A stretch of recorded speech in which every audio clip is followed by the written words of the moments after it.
अहम खबर है इस वक्त की। अयोध्या के राम मंदिर में नमाज पढ़ने की कोशिश की गई है। 3 शख्स कश्मीर के पहुंचते हैं और राम मंदिर में अयोध्या में नमाज पढ़ने की कोशिश करते हैं। जब इन्हें रोका जाता है, सांप्रदायिक नारे लगाने लगते हैं। सुरक्षा बल के कर्मचारी इन्हें पकड़ने की कोशिश करते हैं, वो वहां से भागना चाहते हैं। फिलहाल उन्हें हिरासत में ले लिया गया है, पूछताछ की जा रही है। इनमें से एक अबू अहमद शेख, ये बताया जा रहा है शोपियां का रहने वाला शख्स है। हिरासत में लेकर इनसे पूछताछ की जा रही है।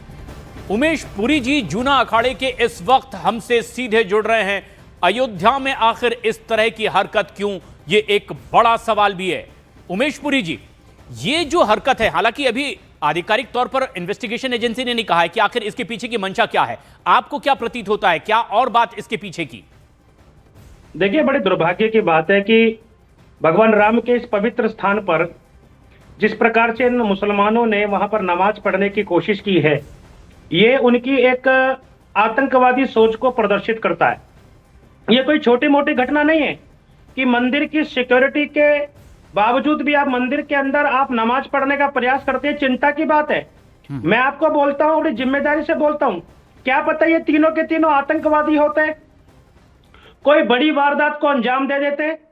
निश्चित तौर पर एक आतंकवादी सोच का पता लगा है। और एक इसको बोलते हैं कट्टर इस्लाम, कि आप जानते हो कि राजा रामचंद्र का वह भव्य मंदिर है, उसके बावजूद भी आप नमाज पढ़ने वहां क्यों गए? नमाज पढ़ने के लिए तो आपकी मस्जिद है, अनेकानेक प्रकार के स्थान है, वहां जा सकते थे। ये कुकृत्य कर कर आपने ये साबित करने की कोशिश करी है कि आपके मन में आज भी राम मंदिर की स्वीकार्यता नहीं है। आपके मन में आज भी वह घृणित सोच है जो इस्लाम आपको सिखाती है। हम इसकी भर्त्सना करते हैं, आलोचना करते हैं। ये बिल्कुल नहीं होना चाहिए। इसके भयंकर परिणाम भारत में देखने को मिल सकते हैं। ये कोई छोटी मोटी घटना नहीं है। लेकिन उमेश पुरी जी, क्या आपको इसके पीछे की आशंका है? क्या आप ये भी कहना चाह रहे हैं कि अब दिव्य और भव्य राम मंदिर वहां जन्मस्थान पर बनकर तैयार है, लेकिन जो अब भी वहां उसी जगह बाबरी मस्जिद के पक्षधर हैं, ये उस तरह की मानसिकता के लोग हो सकते हैं? देखिए, निश्चित तौर पर अभी भी इस देश के अंदर बाबर के और औरंगजेब की औलादें हैं। ये बाबर की औलादों ने ही तो वहां जाने का प्रयास किया। इनके मन से आज भी बाबरी मस्जिद नहीं निकल रही। ये आज भी राम मंदिर को स्वीकार नहीं कर रहे कि सुप्रीम कोर्ट के जजमेंट के बाद एक भव्य मंदिर बना, करोड़ों करोड़ों हिंदुओं की आस्था का केंद्र है। और आप देखिए कितना बड़ा कुकृत्य करे। इनके मन में आज भी राम मंदिर की स्वीकार्यता नहीं है। और मैं आपके चैनल पर बोलता हूं, इन्हीं के मन में नहीं, जितने भी मुसलमान हैं, इन्होंने भी आज भी राम मंदिर को स्वीकार नहीं किया। इनके मन में आज भी बाबरी मस्जिद है। ये चलते फिरते विस्फोट है भाई, मानव में नहीं, लेकिन ये तो कोर्ट के फैसले के बाद बनाया गया मंदिर है, किसी जोर जबरदस्ती से तो हुआ नहीं, ये कानूनी तौर पर हुआ है।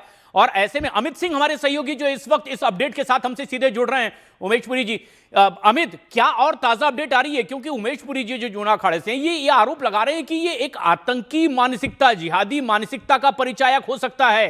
क्या और अपडेट इस वक्त जो आपके पास आ रही है?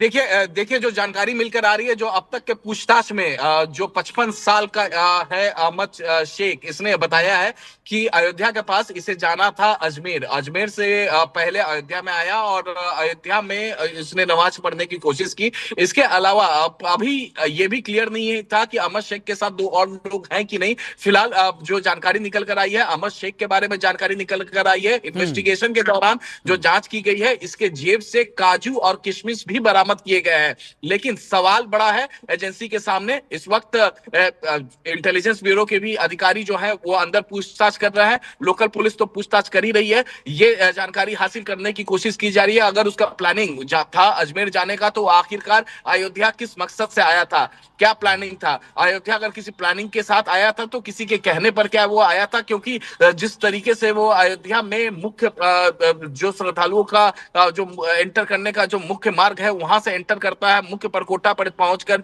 नमाज पढ़ने की कोशिश करता है। जैसे ही घुटने पे आता है, उसके बाद सुरक्षा कर्मी उसको पकड़ लेता है। सांप्रदायिक नारे लगाने की बात भी निकलकर सामने आ रही है। तो ऐसे में जो पुलिस फोर्स है, जो लोकल एजेंसीज हैं, वो लगातार पूछताछ करने की कोशिश कर रही हैं और लोकल एजेंसीज अभी भी डिटेन करके रखी हैं। और फिलहाल इसकी जो आइडेंटिटी है उसके लिए कश्मीर से भी वेरीफाई कराई गई है। लेकिन पुलिस के सामने और एजेंसीज के सामने जो ये बड़ी चुनौती है, क्योंकि राम मंदिर के अंदर पहली बार इस तरीके से कोई एंटर करके नमाज पढ़ने की कोशिश और फिर सांप्रदायिक नारेबाजी की गई है। और ये पहली बार इस तरीके से हुआ है कि सांप्रदायिक नारे वहां लगाए गए। उमेश पुरी जी लगातार हमारे साथ बने हुए हैं। उमेश जी, आपने भी सुना ना हमारे सहयोगी किस तरह से अपडेट दे रहे हैं अयोध्या से कि वहां पर सांप्रदायिक नारा लगाने की कोशिश की गई। काजू किशमिश मिलना वैसे तो आम बात है, लेकिन क्या ये बड़ी तादाद में था? क्या किसी और तैयारी की ओर ये इशारा है? ये कई ऐसे सवाल हैं जो पूछताछ से ही पता चलेगा। लेकिन उमेश पुरी जी, क्या आपको लगता है इसके पीछे की वजह क्या है? किस तरह की आशंका आपके मन में? देखिए, प्रथम दृष्टया सब कुछ संकेत पता लगते हैं। आप देखिए, जब भी भारत के अंदर कोई आतंकवादी घटना होती है, उनके पास से ड्राई फ्रूट्स निकलता है, उनकी जेब में छुआरे किशमिश का ये लोग संग्रह करके रखते हैं, और इसके पास भी मिला और जम्मू कश्मीर से है। मैं आपको गारंटी से बोलता हूं, इसके पीछे अगर जांच पड़ताल की जाए तो कोई ना कोई आतंकवादी क्लू जरूर मिलेगा। ये आपकी आशंका आरोपों के साथ है, लेकिन इसकी सच्चाई पता लगा रही है इन्वेस्टिगेशन एजेंसीज। पुलिस ने हिरासत में रखा है। उमेश जी, आप हमसे जुड़े, आपकी राय दर्शकों तक पहुंची, धन्यवाद। और अमित, आपका भी बहुत बहुत धन्यवाद। लेकिन मकर संक्रांति के मौके पर लालू यादव के बेटे तेज प्रताप यादव 14 जनवरी को दही चूड़ा भोज का आयोजन कर रहे हैं, और इस भोज के लिए सभी राजनीतिक दलों को उन्होंने निमंत्रण भी दे दिया है। लेकिन सबसे ज्यादा चर्चा उन चेहरों की हो रही है जो अब तक लालू और तेजस्वी यादव के सबसे बड़े राजनीतिक विरोधी माने जाते थे।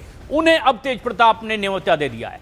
सवाल यह है कि क्या यह सिर्फ एक सामाजिक भोज है या फिर इसके पीछे कोई बड़ी राजनीतिक बिसात भी बिछाई जा रही है?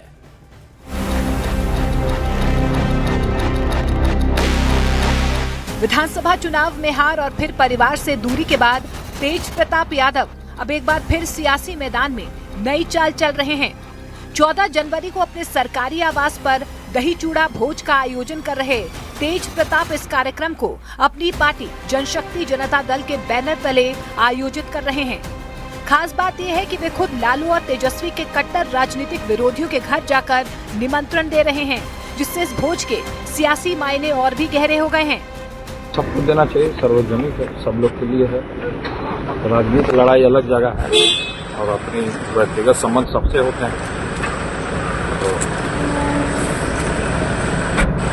निमंत्रण देने के लिए आए। राजनीतिक गलियारों में चर्चा है कि परिवार से अलग थलग पड़ने के बाद तेज प्रताप यादव अब नई राजनीतिक जमीन तलाश रहे हैं। एनडीए नेताओं से बढ़ती नजदीकियां इस ओर इशारा कर रही हैं कि लालू के बड़े लाल अब सिर्फ पारिवारिक संघर्ष नहीं बल्कि अपनी राजनीतिक पहचान की निर्णायक लड़ाई लड़ने के मूड में हैं। ऐसे में 14 जनवरी का ये भोज सिर्फ दही चूड़ा तक सीमित रहेगा या बिहार की राजनीति में नई करवट लाएगा, इस पर सबकी नजरें टिकी हुई हैं। उन्होंने जिन लोगों को निमंत्रण दिया है यह उनका निजी निमंत्रण है। अब निजी निमंत्रण में जाना नहीं जाना ये तो निजी तौर पे तय होगा, पर अगर बेटा ही अपने पिताजी के विरोधियों को इकट्ठा कर रहा है तो पिता को सोचना चाहिए कि उन्होंने अपने जीवन में कितने पाप किए हैं।